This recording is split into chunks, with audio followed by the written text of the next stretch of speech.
بسم الله الرحمن الرحيم الحمد لله والصلاة والسلام على رسول الله لا حول ولا قوة إلا بالله ربي اشرح لي صدري ويسر لي أمري واحلل عقدة من لساني يفقهوا قولي ربي زدني علما السلام علیکم ورحمۃ اللہ وبرکاتہ۔ عزت دار بہنیں، پیارے بچوں، عزیز بھائی، طہارت کے مسائل میں آج ہم کلاس 9 پڑھیں گے، لیکن اس سے پہلے ہمارا معمول ہے کہ ہم پچھلی کلاس جو جمعہ میں ہوئی تھی اس کو ہلکا سا ریویژن کریں گے، اس کے بارے میں پڑھیں گے کہ ہم کلاس نمبر 8 میں مسواک کے فائدے بتائے تھے آپ کو کہ مسواک کرنا سنت ہے۔ آپ صلی اللہ علیہ وسلم کی حدیث ہے کہ میری امت کو اگر مشقت نہیں ہوتی، اگر مشکل نہیں ہوتی، تو میں ہر نماز کے ساتھ ساتھ، ہر وضو کے ساتھ ساتھ انہیں مسواک کرنے کا حکم دیتا۔ مسواک عورتیں بھی کر سکتی ہیں، بچے بھی کر سکتے ہیں، مرد بھی کر سکتے ہیں، سبھی کر سکتے ہیں۔ اور ہم نے یہ بھی بتایا تھا کہ لوگ اپنا ماؤتھ کلین کرنے کے لیے، منہ کلین کرنے کے لیے جس میں اسمیل آتی ہے، ایکسپینسو چیزیں استعمال کرتے ہیں، یعنی بہت مہنگی، اتنا مال خرچ کرتے ہیں، ماؤتھ کلینر خریدتے ہیں، ماؤتھ واش خریدتے ہیں، ماؤتھ پرفیوم خریدتے ہیں، لیکن شریعت نے ہمیں آسان راستہ بتا دیا۔ صرف 2 ریال آپ اگر لگا لے، شاید 10-15 روپے انڈین کرنسی ہے، اس میں آسانی سے ہمارا ماؤتھ بھی کلین ہو جاتا ہے، ہر نماز کے ساتھ، وضو کے ساتھ، اور سنت پر بھی عمل ہو جاتا ہے۔ ہمارے لیے دونوں آپشن بھی بہت آسان ہیں، لیکن آج ہمیں عادت بن گئی ہے کہ مہنگی گاڑی، مہنگے گھر، مہنگی چیزیں استعمال کریں، مہنگے پرفیوم استعمال کریں، اور اسی طرح مہنگے برش استعمال کریں۔ تو یہ بالکل ہمیں آسان طریقہ مل گیا، لیکن ہم کیا کرتے ہیں؟ مشکل طریقے اختیار کرتے ہیں۔ پھر ہم نے مسئلہ پڑھا تھا کہ مسلمان مرد اور عورتوں کو 40 دن میں بال، ناخن وغیرہ کاٹ لینا چاہیے۔ سیدنا انس بن مالک رضی اللہ تعالیٰ عنہ فرماتے ہیں، ہمارے لیے مونچھیں کترنا، ناخن کاٹنا، بغل کے بال اور زیر ناف کے بال صاف کرنے کی زیادہ سے زیادہ مدت 40 دن تک مقرر کی ہے، یعنی 40 دن تک مقرر کی ہے۔ پھر اس کے بعد ہم نے ایک اور مسئلہ پڑھا تھا کہ داڑھی کے بارے میں، کہ داڑھی رکھنا، مونچھیں کٹ کرنے کا آپ صلی اللہ علیہ وسلم نے حکم دیا، لیکن آج نئی داڑھی کی ٹرینڈ آ گئی کہ داڑھی کو ٹرم کرتے ہیں، ڈیزائن بناتے ہیں، چوٹی بناتے ہیں اس کو بھی، یہ یہودیوں مجوسیوں کے جس طرح سے کرتے ہیں۔ اللہ کے رسول صلی اللہ علیہ وسلم نے بالکل اس سے ہمیں منع فرمایا ہے، اور آپ صلی اللہ علیہ وسلم نے کیا بتایا؟ داڑھی رکھو، مونچھیں کٹ کرو۔ لیکن آج کیا کرتے ہیں؟ مونچھیں بڑی مجوسی جو آگ کی پوجا کرنے والے ہیں ان کی طرح رکھتے ہیں مونچھیں، اور داڑھی کیا کرتے ہیں؟ کٹ کرتے ہیں، ٹرم کرتے ہیں، اور یہ بالکل غلط ہے۔ پھر ہم نے یہ بھی بتایا تھا کہ وضو کے متعلق آپ اللہ سبحانہ وتعالیٰ قرآن مجید سورہ مائدہ میں آیت نمبر 6 میں اس کی وضاحت کلیئر کر دی کہ وضو کا طریقہ، کہ جب تم اے ایمان والو، جب تو نماز کے لیے اٹھو، اپنا منہ، اپنے ہاتھ کونیوں سمیت دھو لو، اپنا سر کا مسح کرو، اور اپنے پاؤں ٹخنوں تک دھو لو۔ اگر تم جنابت کی حالت میں ہو تو غسل کر لو، اگر تم بیمار ہو یا سفر کی حالت میں ہو، اور تم میں سے کوئی قضائے حاجت سے آئے، یا تم نے عورتوں سے صحبت کی ہے اور تمہیں پانی نہ ملے، تو پاک مٹی سے تیمم کر لو، اپنے چہروں کو اپنے ہاتھوں پر مسح کر لو۔ اللہ سبحانہ وتعالیٰ تم پر کسی قسم کی تنگی نہیں کرنا چاہتا، بلکہ وہ تو تمہیں چاہتا ہے کہ تمہیں پاک صاف کرے اور تم پر اپنی نعمتیں مکمل کر دے تاکہ تم شکر کرو۔ یہ ترجمہ ہے سورہ مائدہ آیت نمبر 6، ہم نے آپ کے سامنے ترجمہ رکھا ہے۔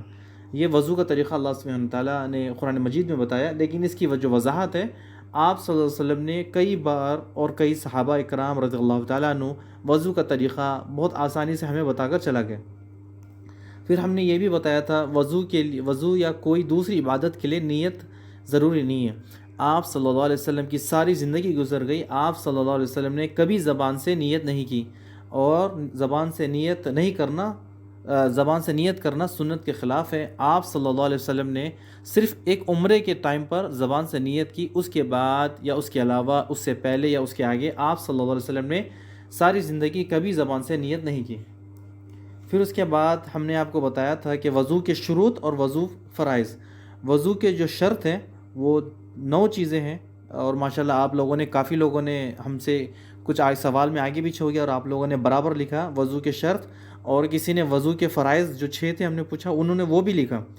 تو جو وضو کے فرائض ہیں وہ آپ کو بتاتے ہیں کہ مکمل چہرہ دھونا، جس میں ناک کلی کرنا، ناک پہ پانی ڈالنا، اور اس کے بعد جو دوسرا ہے کونیوں سمیت بازوں تک اپنے ہاتھ دھونا۔ پھر اس کے بعد تیسرا کانوں سمیت اپنا سر کا مسح کرنا، اور چوتھا ٹخنوں سمیت اپنے دونوں پاؤں دھونا، پانچواں وضو کے اعضاء ترتیب سے کرنا یعنی لائن میں کرنا، سٹیپ بائی سٹیپ، جیسا کہ قرآن مجید میں اور حدیث میں بتایا گیا ہے، اور چھٹا وضو لگاتار کرنا، وضو لگاتار کرنا۔ وضو کیا کرتے ہیں، وضو کرتے کرتے فون آ گیا یا کچھ کام میں آ گیا یا پھر چولہے پہ کچھ برتن ہے، تو اگر ہمارے کوئی بھی اعضاء ڈرائی ہو گئے، سوکھ گئے، تو ہمیں دوبارہ وضو کرنا چاہیے، ایسا وضو ہمارا مکمل نہیں ہوگا۔ اور اس کے ساتھ ساتھ پھر ہم یہ پڑھیں گے آج کلاس 9 میں کہ وضو کی سنت اور مسنون عمل طریقہ، یعنی وضو کی سنت کیا ہے اور مسنون عمل اور اس کا طریقہ کیا ہے وضو کا، ہم انشاءاللہ آج پڑھیں گے آپ کو۔ سب سے پہلے نیت ہم نے آپ کو بتا دی کہ نیت دل سے کرنی ہے۔ اس کے ساتھ ساتھ جب شروع کرتے ہیں سب سے پہلے بسم اللہ پڑھتے ہیں، وضو کرنے سے پہلے بسم اللہ، اور اس کے بعد جس نے بسم اللہ نہیں پڑھی اس کا وضو نہیں، جس نے بسم اللہ نہیں پڑھی اس کا وضو نہیں، ٹھیک ہے؟ تو بسم اللہ پڑھنا ضروری ہے۔ پھر دوسرا کیا کرتے ہیں، مسواک، اگر مسواک کر دے تو ٹھیک ہے، ورنہ برش کر لے، یا نہیں تو پھر ہم کیا کرتے ہیں، انگلی سے اچھی طرح اپنے جو تیت سے اس کو آگے پیچھے کر لے، جس طرح سے بھی ہمارے لیے آسان ہو۔ اور اگر ہم نیند سے جاگے ہیں تو ہم نے پہلے بھی بتایا تھا، آپ صلی اللہ علیہ وسلم نے ہمیں کیا بتایا کہ ڈائریکٹ بالکل ٹب میں یا پانی میں ہاتھ نہ ڈالیں۔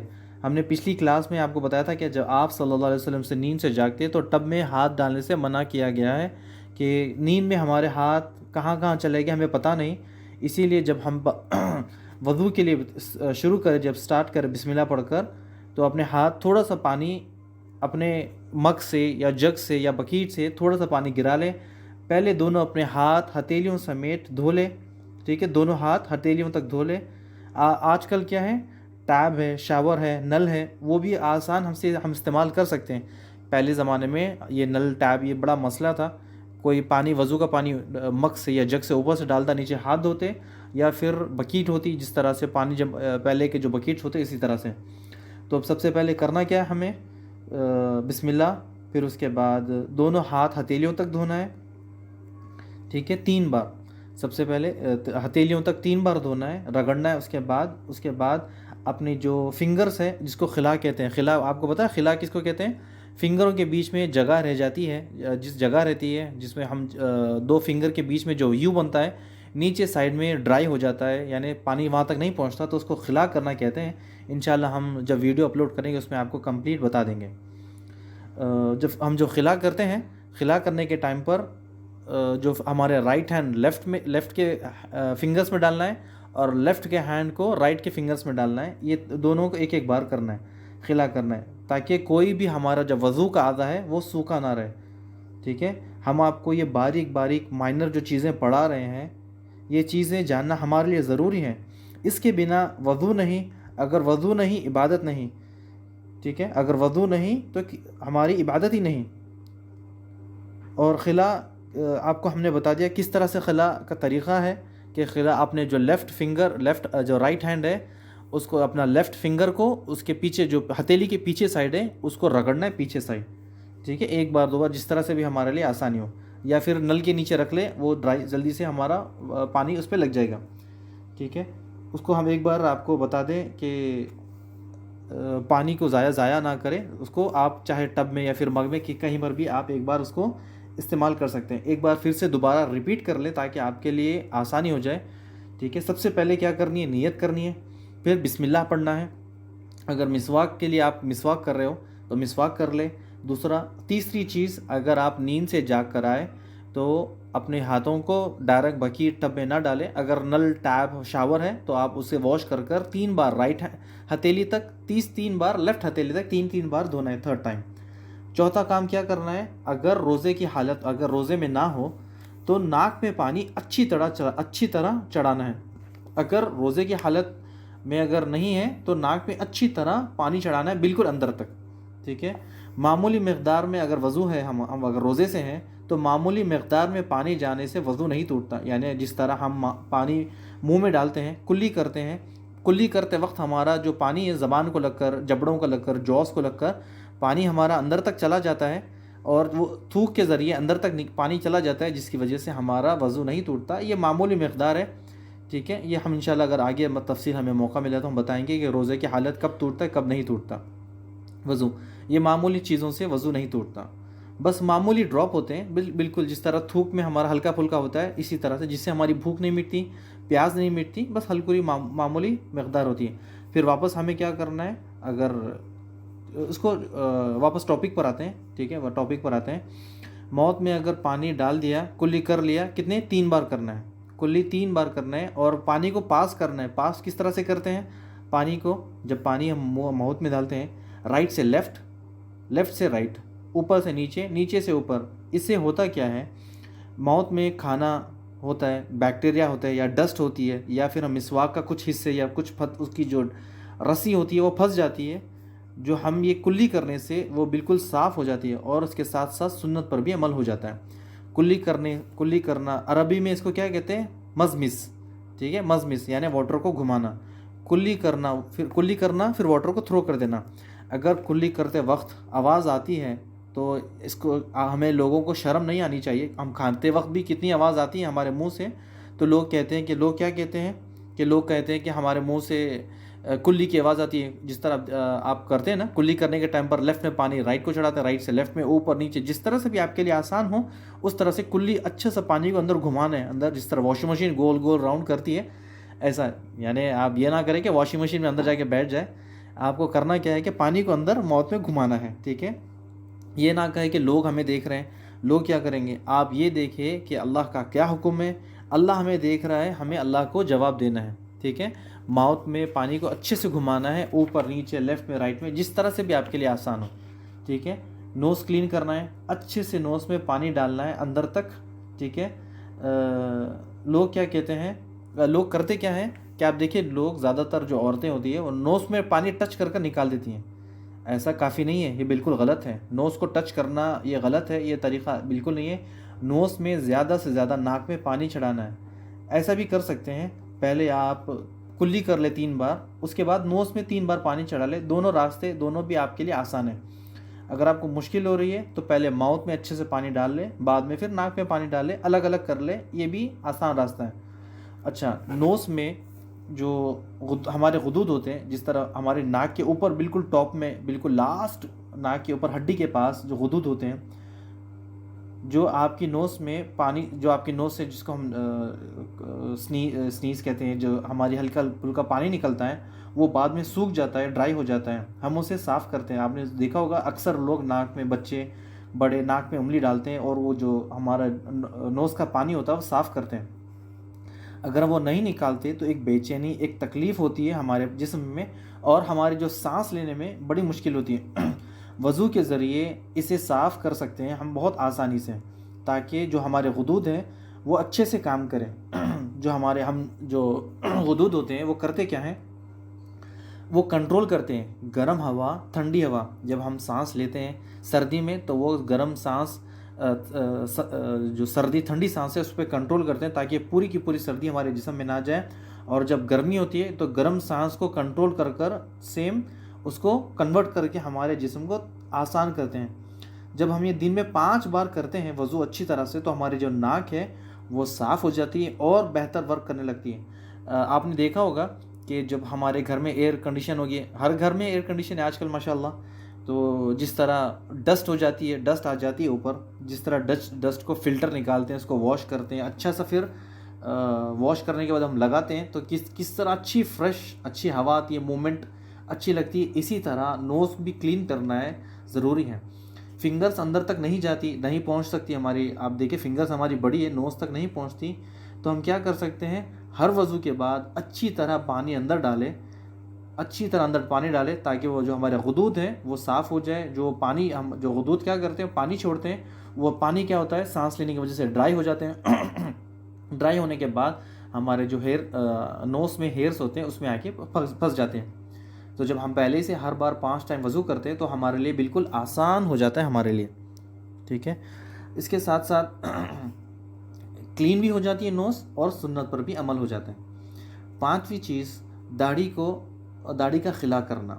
داڑھی کے خلا کے ساتھ ساتھ یہ ہم آپ کو اس وجہ سے اس طرح بتا رہے ہیں کہ یہ علماء اکرام نے جو فقہ کی کتاب ہے اسی طرح ترتیب میں بتایا، لیکن اس کے بیچ میں داڑھی سے پہلے منہ دھونا ہے، ٹھیک ہے؟ تو داڑھی کا خلا کرنا ہے، داڑھی اگر بڑی رہی تو خلا کرنا ہے، اگر چھوٹی داڑھی ہے تو ہلکا پھلکا پانی ہم لگا سکتے ہیں۔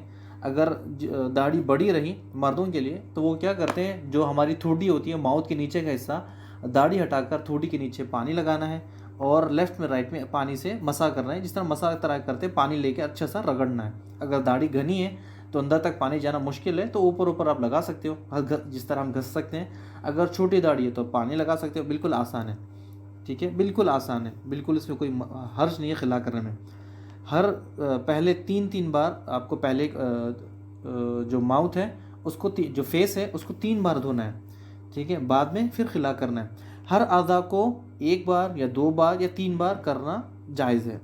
1 بار کرنا فرض ہے، 3 بار کرنا سنت ہے، یعنی 1 بار کرنا آپ صلی اللہ علیہ وسلم سے جائز ہے۔ آپ صلی اللہ علیہ وسلم نے کبھی 1 بار کیا، کبھی 2 بار کیا، کبھی 3 بار کیا۔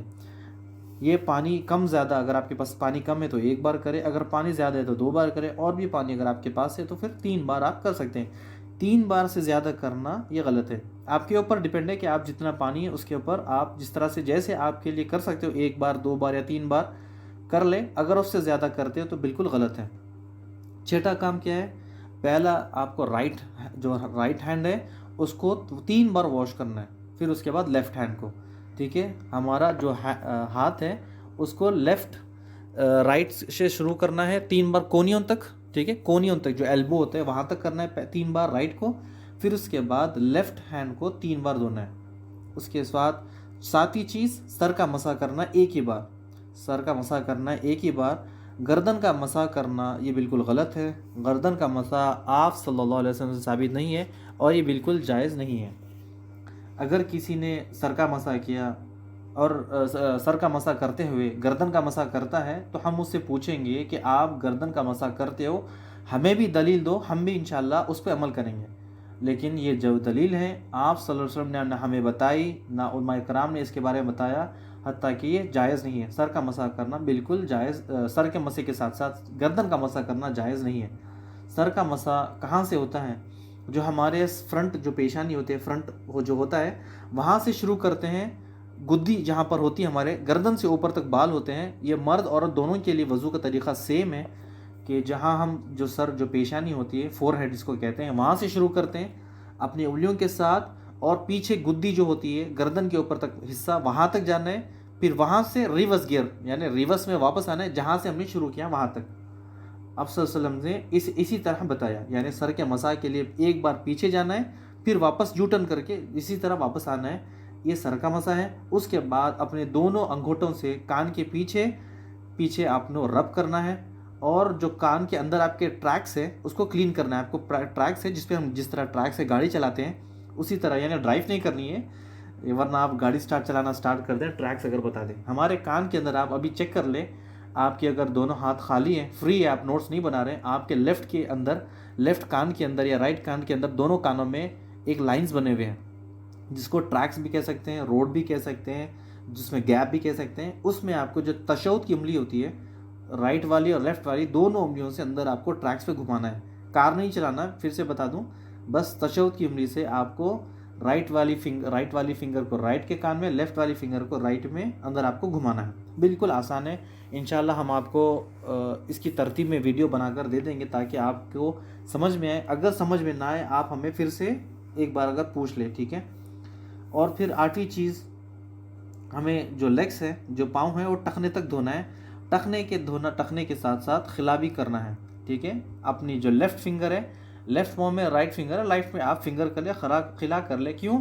کیونکہ جو ہمارے فنگرز کے بیچ میں جو یو ٹرن ہوتا ہے، جو یو ہوتا ہے، یو بنتا ہے، آپ دیکھ لیں اپنے فنگرز، آپ دو فنگرز آپ ٹیسٹ کر لیں کہ جس میں یو بنتا ہے، یو بننے کی جگہ بیچ میں جگہ خالی ہو جاتی ہے، جس کی وجہ سے پانی وہاں تک نہیں پہنچتا، اور جہاں پانی نہیں پہنچتا اس کا مطلب کہ وہاں پر وضو نہیں ہوا، اور اس کے ساتھ ساتھ ہمارا وضو مکمل ہو گیا۔ وضو کے بعد کی جو دعا ہے ہم نے آپ کو بتائی، تو وضو کے بعد کی دعا اگر کسی کو یاد نہیں، دعا یاد کر لے۔ دعا کی اہمیت اور فضیلت کے بارے میں ہم نے آپ کو بتایا تھا، بہت زیادہ اس کے بارے میں وعید بھی آتی ہے، اور اس کے بارے میں بتایا بھی گیا ہے کہ بہت اچھی چیز ہے کہ جنت کے 8 دروازے اللہ سبحانہ وتعالیٰ کھول دیتا ہے قیامت کے دن، کہ جو دروازے سے وہ جو جانا چاہتا ہے وہ جائے، یہ وہ جو دعا پڑھتا ہے پڑھنے کے بعد جو دروازے سے وہ جانا چاہتا ہے وہ دروازے وہ چلے جائے، ٹھیک ہے۔ اس کے ساتھ ساتھ ہمارا وضو کا طریقہ بالکل مکمل ہو گیا۔ ایک بار پھر سے ہم وضو کا طریقہ حدیث کے مطابق پڑھ لیں، ٹھیک ہے۔ وضو کرنے سے پہلے بسم اللہ پڑھ لیں، اور اگر بسم اللہ نہیں پڑھتے تو اس کا وضو نہیں ہوتا، ٹھیک ہے۔ پھر اس کے بعد نیکسٹ مسئلہ کیا ہے، وضو کا مسنون طریقہ۔ حمران رحمہ اللہ روایت کرتے ہیں، سیدنا عثمان رضی اللہ تعالیٰ عنہ وضو کے لیے پانی طلب کرتے، پہلے اپنی ہتھیلیاں 3 بار دھوتے، پھر کلی کرتے، پھر ناک میں پانی چڑھاتے، پھر اپنا منہ دھوتے 3 دفعہ، اس کے بعد اپنا ڈائی یعنی رائٹ ہینڈ کونیوں تک دھوتے 3 مرتبہ، پھر اسی طرح اپنا لیفٹ ہینڈ 3 بار دھوتے کونیوں تک، پھر سر کا مسح کرتے، مسح کے بعد اپنی داڑھی کا مسح کر لیتے، اس کے بعد اپنا دایاں پاؤں ٹخنوں تک دھوتے 3 بار، اور اس کے بعد اپنا لیفٹ پاؤں 3 بار ٹخنوں تک دھوتے۔ پھر فرمایا میں نے آپ صلی اللہ علیہ وسلم کو اسی طرح وضو کرتے ہوئے دیکھا۔ یہ کہاں پر؟ صحیح مسلم میں موجود ہے۔ اگلا مسئلہ لیتے ہیں، سر کا مسح کا طریقہ۔ عبداللہ بن زید بن عاصم رضی اللہ تعالیٰ عنہ روایت کرتے ہیں، وضو کا طریقہ بیان کرتے ہوئے فرماتے ہیں، آپ صلی اللہ علیہ وسلم نے سر کا مسح اس طرح سے کیا، پہلے سر کا اگلا حصے سے شروع کیا، پھر دونوں ہاتھوں کو گدی تک لے گئے، پھر جہاں سے شروع کیا تھا وہاں تک واپس لے کر آئے۔ صحیح بخاری میں یہ واقعہ موجود ہے۔ اور اگلا مسئلہ لیتے ہیں، اگر سر کے بال میں مہندی وغیرہ لیپ لگے ہوں تو صحیح قول کے مطابق وضو کرتے ہوئے اس کا مسح کرنا جا سکتا ہے یا مسح کر سکتے ہیں، لیکن غسل کرتے ہوئے سر دھونا ضروری ہے، جیسا کہ آپ صلی اللہ علیہ وسلم حج میں احرام باندھے تھے، سر کے بالوں میں گوندے ہوئے لیپ لگا تھا، پھر آپ صلی اللہ علیہ وسلم نے احرام کھولنے تک اسی پر مسح کرتے ہیں۔ یہ واقعہ صحیح بخاری صحیح مسلم میں موجود ہے۔ یعنی سر کا مسح، اگر سر پہ مہندی لگی ہوئی ہے یا سر کو ہم نے لیپ کوئی لگایا ہوا ہے تو ہم سر کا مسح کر سکتے ہیں، یہ آپ صلی اللہ علیہ وسلم سے ثابت ہے۔ اگلا مسئلہ لیتے ہیں، سر کے مسح کے ساتھ ساتھ دونوں کانوں میں مسح کرنا بھی ضروری ہے۔ عبداللہ بن عباس رضی اللہ تعالیٰ عنہ اس کا مسنون طریقہ بتاتے ہوئے فرماتے ہیں، آپ صلی اللہ علیہ وسلم نے اپنے سر کے مسح کیا، پھر اپنی شہادت کی دونوں انگلیوں سے کانوں کے اندر اپنے دونوں انگوٹھوں سے کانوں کے باہر حصے میں مسح کرتے۔ یہ صحیح کتاب نسائی ہے اس میں موجود ہے۔ پھر اس کے بعد اگلا مسئلہ لیتے ہیں، وضو کے اعضاء ایک بار یا 2 بار یا 3 بار دھونا جائز ہے۔ عبداللہ بن عباس رضی اللہ تعالیٰ عنہ روایت کرتے ہیں، آپ صلی اللہ علیہ وسلم نے وضو کرتے ہوئے ایک مرتبہ اعضاء دھویا۔ عبداللہ بن زید رضی اللہ تعالیٰ عنہ روایت کرتے ہیں، آپ صلی اللہ علیہ وسلم نے 2 مرتبہ اعضاء دھوئے، صحیح بخاری میں موجود ہے۔ پھر اس کے بعد سیدنا عثمان بن عفان کے سابقہ حدیث میں، جس میں ہم نے آپ کو بتایا، اس میں انہوں نے 3 بار تین بار کلی کی، ہاتھ دھوئے پاؤں دھوئے، یہ آپ صلی اللہ علیہ وسلم نے اسی طرح سے انہوں نے دیکھا تھا۔ اگلا مسئلہ لیتے ہیں، اگر جسم کے کسی حصے پر نیل پالش یا پینٹ وغیرہ لگا ہوتا ہے تو اسے ایسی چیز کو جس کی وجہ سے جسم تک پانی نہیں پہنچتا تو اسے وضو یا غسل کرتے وقت اس کا ازالہ کرنا چاہیے، یا پینٹ نکالنا چاہیے، یا نیل پالش نکالنا چاہیے۔ اگر یہ ہوتے ہوئے ہم وضو کرتے ہیں تو ہمارا وضو نہیں ہوتا۔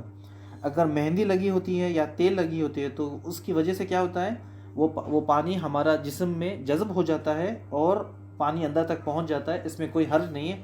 اگر نیل پالش لگی ہوتی ہے یا پینٹ لگا ہے ہمارے ناخنوں میں، تو جو پینٹ ہے پانی کو اندر جانے سے روک دیتا ہے، نیل پالش، تو اس سے ہمارا وضو نہیں ہوتا، اور اگر وضو نہیں ہو گیا تو وضو نہیں، تو پھر ہمارا نماز نہیں، ٹھیک ہے۔ آپ صلی اللہ علیہ وسلم کہاں تک پہنچے ہم؟ اچھا، مسئلہ آپ یہاں پر پڑھ لیتے ہیں۔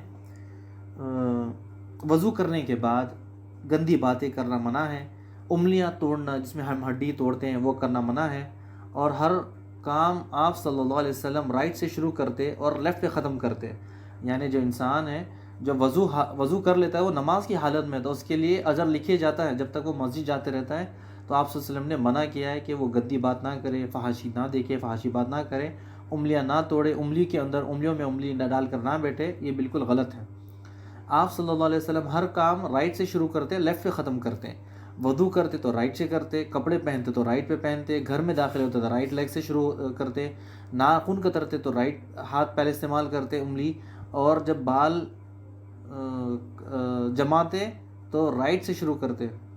اور اچھی بات یہ ہے کہ سنت ہے آپ کا جو ہاتھ ہے، لیگ ہے، یہ جو بھی آپ یہ کام کر رہے ہو، جو شروع کر رہے ہو رائٹ سے، تو یہ آپ صلی اللہ علیہ وسلم کی سنت ہے، آپ کو سنت کا اجر بھی مل جائے گا، اور آپ کی جو عادت ہے وہ آپ صلی اللہ علیہ وسلم کی جیسی ہو جائے گی۔ اور پھر جب وضو کی جو طریقہ ہم سیکھ رہے تھے اس کے بارے میں آپ صلی اللہ علیہ وسلم فرماتے ہیں، قیامت کے دن ہماری جو امت ہے آپ صلی اللہ علیہ وسلم کی، وہ امت کو آپ صلی اللہ علیہ وسلم کیسے پہچانیں گے؟ یعنی آپ صلی اللہ علیہ وسلم اپنی امت کو قیامت کے دن کیسے پہچانیں گے؟ آپ سے اگر سوال کر لے تو کیسا رہے گا؟ وضو کی وجہ سے ہم پہچانے جائیں گے، یعنی ہم وضو کی وجہ سے ہم پہچانے جائیں گے۔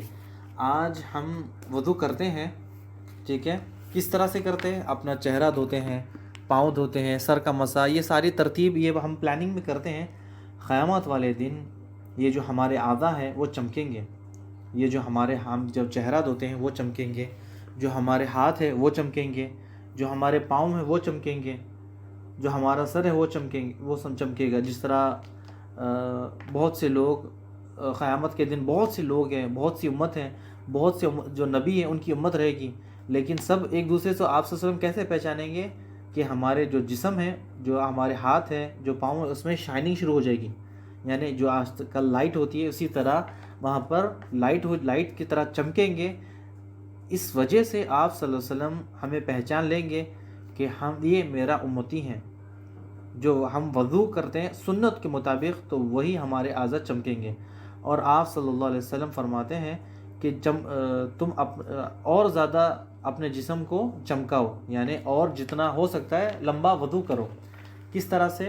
کہ جب ہم وضو کرتے ہیں، وضو کرنے کے ساتھ ساتھ جو ہماری ایلبو ہوتا ہے، ایلبو کے تھوڑا سا اوپر تک بھی لے جائیں، ایلبوز کے تھوڑا اوپر بھی لے جائیں تو کوئی حرج نہیں۔ جب آپ صلی اللہ علیہ وسلم کے پاس تھوڑا سا ہاتھ میں پانی بچ گیا تو آپ صلی اللہ علیہ وسلم وضو کرتے ہوئے جو اپنا رائٹ ہینڈ تھا یا لیفٹ ہینڈ تھا، دونوں طرف پانی کو ایلبو سے تھوڑا سا اوپر تک لے گئے تاکہ پانی اور اوپر تک چلا جائے۔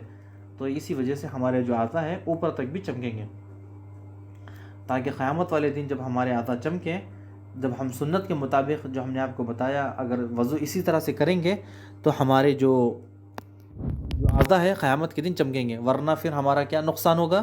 کہ ہمارا نقصان یہ ہوگا کہ ہم نے وضو تو کر لیا لیکن سنت کے مطابق نہیں کیا، ٹھیک ہے، سنت کے مطابق نہیں، یہیں پر ہم نے وضو کا طریقہ بالکل ختم کرتے ہیں۔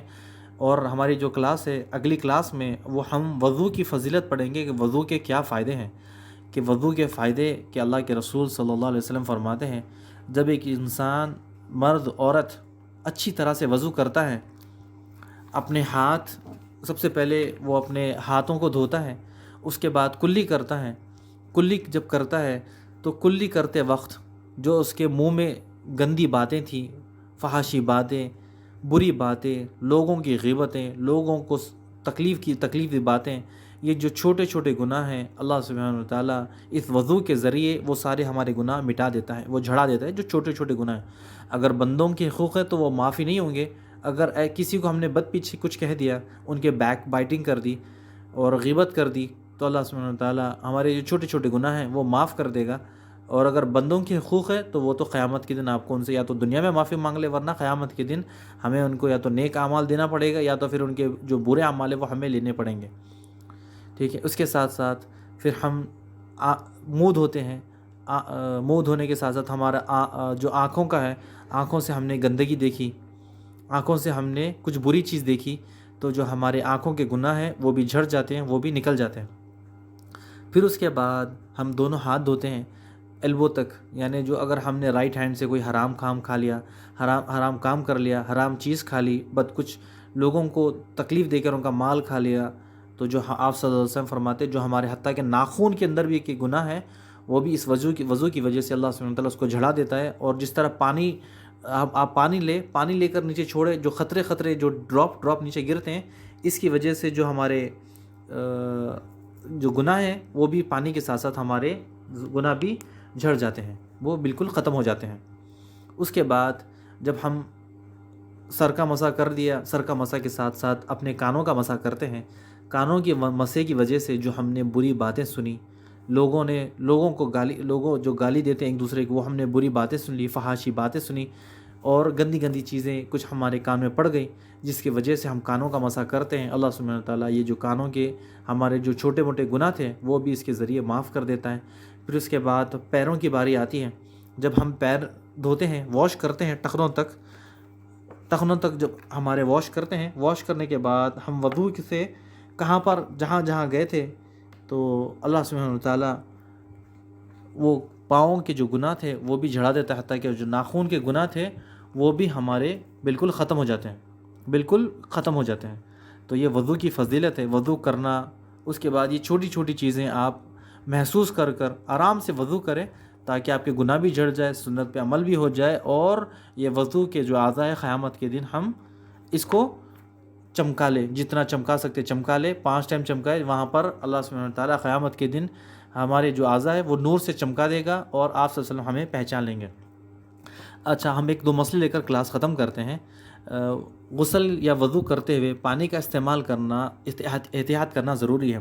آج کل دیکھیں کہ پانی کا ٹیپ نل بالکل کھول کر رکھ دیتے ہیں، بالکل نان سٹاپ، کہ بالکل جتنا ہو سکے اتنا پانی بہا دیں، ضائع کر دیں۔ یہ اللہ کے رسول صلی اللہ علیہ وسلم کی سنت نہیں ہے، یہ بالکل خلاف ہے۔ انس رضی اللہ تعالیٰ عنہ فرماتے ہیں، آپ صلی اللہ علیہ وسلم وضو کے لیے پانی 1 مدھ یعنی آدھا لیٹر استعمال کرتے ہیں، وضو کے لیے آدھا لیٹر، اور غسل کے لیے تقریباً 2.5 لیٹر یا 3 لیٹر، یعنی آپ صلی اللہ علیہ وسلم غسل کے لیے 2.5 سے 3 لیٹر استعمال کرتے ہیں، اور وضو کے لیے آدھا لیٹر۔ آج ہمارے پاس 2-3 بکیٹ بھی بس نہیں ہوتی وضو کے لیے، اور غسل کے لیے تو آپ سوچیں ٹینک بھی ختم ہو جائے گی۔ یعنی اتنا پانی ہم ضائع کرتے ہیں۔ بے شک گندگی صاف کرے، لیکن اتنا بھی ضائع نہ کرے کہ پانی کا اتنا ضائع ہو، پانی بہت ضائع ہو۔ اگلا مسئلہ لیتے ہیں، وضو یا غسل کے بعد پانی خشک کرنے کے لیے، یعنی اس کو حسب کرنے کے لیے تولیہ، ٹیشو، ٹاول استعمال کرنا یا نہ کرنا دونوں طرح سے درست ہے۔ ام المومنین میمونہ رضی اللہ تعالیٰ عنہ روایت کرتی ہیں، آپ صلی اللہ علیہ وسلم نے ایک بار غسل کیا، اس کے بعد اپنے بدن کو خشک کرنے کے لیے آپ کو تولیہ دیا، تو آپ صلی اللہ علیہ وسلم نے اس کو واپس کر دیا۔ ٹھیک ہے، یہ صحیح مسلم کی حدیث ہے۔ عبادت کے علاوہ دیگر معاملات میں اصل یہ ہے کہ وہ جائز ہے جب تک اس کی ممانعت کی دلیل نہ ہو۔ ہم ہر مسئلہ قرآن و حدیث سے پڑھتے ہیں، تاکہ ہمارے جو بھی معاملات ہو وہ بالکل صحیح طریقے سے چلے۔ اگر کسی نے آپ سے پوچھا کہ آپ وضو کہاں سے کرتے ہو، یہ وضو کا طریقہ آپ نے کہاں سے سیکھا، تو آپ بالکل بتا سکتے ہو یہ اللہ کے رسول صلی اللہ علیہ وسلم کا طریقہ ہے، آپ صلی اللہ علیہ وسلم نے اسی طرح سے بتایا، اور ہم آپ کو پچھلے سے دلیل دیتے رہے، اور انشاءاللہ اس بار بھی آپ کو دلیل دیتے رہیں گے انشاءاللہ۔ وضو کے بعد بے مقصد باتیں، فضول کام کرنا بالکل جائز نہیں ہے۔ کعب بن اجزا رضی اللہ تعالیٰ روایت کرتے ہیں، آپ صلی اللہ علیہ وسلم فرماتے ہیں، جب تم میں سے کوئی وضو کر مسجد کی طرف جائے، راستے میں انگلیاں نہ ڈال کر چلے، کیونکہ وضو کے بعد آدمی حالت نماز میں ہوتا ہے۔ ٹھیک ہے، وضو کے بعد آدمی نماز کی حالت میں ہوتا ہے، تو یہ انسان کے لیے ضروری ہے کہ مرد و عورت دونوں کا طریقہ اللہ کے رسول صلی اللہ علیہ وسلم کے وضو کے مطابق ہو، سنت کے مطابق ہو، اور یہی وضو اللہ سبحانہ وتعالیٰ کے پاس قبول ہے، اور یہی وضو کا طریقہ، اسی کے بعد آپ کی نماز قبول ہوگی۔ اور جو گردن کا مسح ہم نے بتایا وہ بالکل ناجائز ہے اور بالکل غلط ہے، اللہ کے رسول صلی اللہ علیہ وسلم سے ثابت نہیں ہے۔ اگر کوئی بھائی بہن کرتا ہے تو وہ نہ کرے، اگر وہ کہتا ہے کہ ہم ایسے ہی کریں گے، تو اگر ہمیں دلیل دے کہ اللہ کے رسول صلی اللہ علیہ وسلم سے یہ سر کا جو گردن کا مسح ثابت ہے، تو ہم بھی انشاءاللہ، اگر آپ کے پاس صحیح حدیث ہے تو ہم بھی یہی طریقہ اگلی کلاس میں بھی بڑھائیں گے اور ہم بھی کریں گے۔ لیکن اگر اس کی دلیل نہیں ہے تو پھر ہم کرنا ہمارے لیے جائز بھی نہیں ہے اور ہمارے لیے سنت بھی نہیں ہے۔ ٹھیک ہے، اسی کے ساتھ جو آج کی کلاس ہے ہماری 9 ختم ہوتی ہے۔ اللہ سبحانہ وتعالیٰ سے دعا ہے کہ اللہ سبحانہ وتعالیٰ ہمارا اٹھنا بیٹھنا قبول کرے، اور آپ ہمارے بھائی بہنوں سے گزارش ہے کہ ہم جو بھی پڑھتے ہیں اس کو نوٹس بنا لیا کریں. اس میں فائدہ کیا ہے کہ کل کے دن آپ کو واپس ہماری کلاس سننے کی، دوبارہ سننے کی تکلیف نہیں ہوگی. آپ کے نوٹس ہیں، آپ نوٹس میں جلدی جلدی پڑھ لیں. اور ماشاءاللہ اس بار ہم نے خود، ہمارے جو اسٹوڈنٹس ہیں، ہماری بہنیں ان کے گھر پہنچے تھے، جب جا کر پہنچ کر دیکھا تو ان کے پاس اچھے خاصے نوٹس انہوں نے بنا کے رکھے ہیں. تاکہ ہوتا کیا ہے، کل کے دن اگر آپ کو کوئی مسئلہ سمجھ میں نہ آئے تو آپ یوٹیوب میں دیکھنے سے اچھا اپنی کتاب میں دیکھ لیں. آپ کی کتاب میں دلیل کے ساتھ موجود ہے. اور جو بھائی جو کوئز ہمارا لکھتے ہیں، اس میں ہمارا مقصد ہوتا ہے کہ کوئز سے ہمیں پتہ چلتا ہے کہ آپ نے کلاس ہماری اٹینڈ کی یا نہیں کی. ہماری جو کلاسیں اٹینڈ ہو رہی ہے نہیں ہو رہی ہے، ہمیں کیسے پتہ چلتا ہے؟ کہ کوئز کے ساتھ ہی ہمیں پتہ چلتا ہے. اگر آپ کوئز دیتے ہو تو ہمیں پتہ چلا کہ آپ کی حاضری ہے، آپ کی اٹینڈنس ہے. آپ کوئز نہیں دیتے ہو، اس کا مطلب آپ کی حاضری بھی نہیں ہے، آپ کی اٹینڈنس بھی نہیں ہے. اور ہمارے جو گروپ کے ذمہ دار ہیں وہ بار بار آپ کو ریمائنڈر ڈالتے ہیں کہ آپ کوئز دے دیں، تاکہ آپ کی جو ریویژن ہے وہ ریویژن بھی ہو جائے. اگر آپ کو کچھ سمجھ میں نہ آئے وہ ان سے پوچھ لے. اس میں ہوتا کیا ہے کہ آپ کو جو کوئی چیز آپ کو نئی لگ رہی ہے، لیکن یہ جو قرآن و سنت پہلے سے موجود ہے، کوئی اگر آپ کو نئی چیز لگ رہی ہے کہ یہ نئی چیز ہے، آپ اس کو دلیل کے ساتھ پڑھیں گے، اللہ کے رسول صلی اللہ علیہ وسلم کی باتوں کے ساتھ سنیں گے، تو اس کو کرنے میں مزہ بھی آئے گا اور اجر بھی ملے گا. اگر وہی کام ہم پرانے کرتے رہیں گے، جس طرح پرانی گاڑی ہے اس کو ہم چلاتے رہیں گے، آخر جا کر اس کے یا تو بریک فیل ہو جائیں گے، یا تو ہمارا ایکسیڈنٹ ہو جائے گا، یا تو ہم گر جائیں گے، یا تو گاڑی بند ہو جائے گی، اور آگے چلنے کا راستہ نہیں، سفر کرنے کے لیے ہمارے مشکل ہو جائے گا، اور پھر یا تو ہمیں نئی چیز لینی پڑے گی. اسی طرح جو ہم وضو کا طریقہ ہے ہم وہ سیدھا کر لیں، نماز کا طریقہ ہے اگر وہ سیدھا کر لے تو ہمارے لیے بھی فائدہ ہے. جو ہم اپنے بچوں کو سکھائیں گے تو ہمارے لیے اجر کا سبب ہے. ان کے بچوں کو سکھاتے رہیں گے، حتیٰ کہ قیامت تک آپ کے لیے اور ہمارے لیے اجر کا سبب اسی طرح بنتے رہے گا، چلتے رہے گا. یہ نان سٹاپ ہے. اگر ہم مسجد بنا لے یا مدرسہ بنا لے، وہ 500 سال یا 1000 سال کیا وہ ٹوٹ جاتا ہے، گر جاتا ہے، پھر اس پہ دوبارہ بنے گا. لیکن جو علم ہے، اگر ہم نے علم کسی کو سکھا دیا، وہ چلتے رہے گا قیامت تک، چلتے رہے گا. جب تک قیامت ہے جب تک چلتے رہے گا. اور آپ کے لیے، آپ تو دنیا سے چلے جائیں گے، لیکن یہ جو اجر ہے آپ کو خبر میں ملتے رہے گا. اور یہ ختم ہونے والا علم، یہ جو علم ہے وہ ختم ہونے والی چیز نہیں ہے. تو اللہ سبحانہ وتعالیٰ سے گزارش ہے کہ اللہ سبحانہ وتعالیٰ آپ کے اور ہمارے علم میں اضافہ کرے، اور آپ کی اور ہماری محنتوں کو قبول کریں. اسی کے ساتھ آج کی ہماری کلاس ختم ہوتی ہے. بارک اللہ فیک و جزاکم اللہ خیر. السلام علیکم ورحمۃ اللہ وبرکاتہ.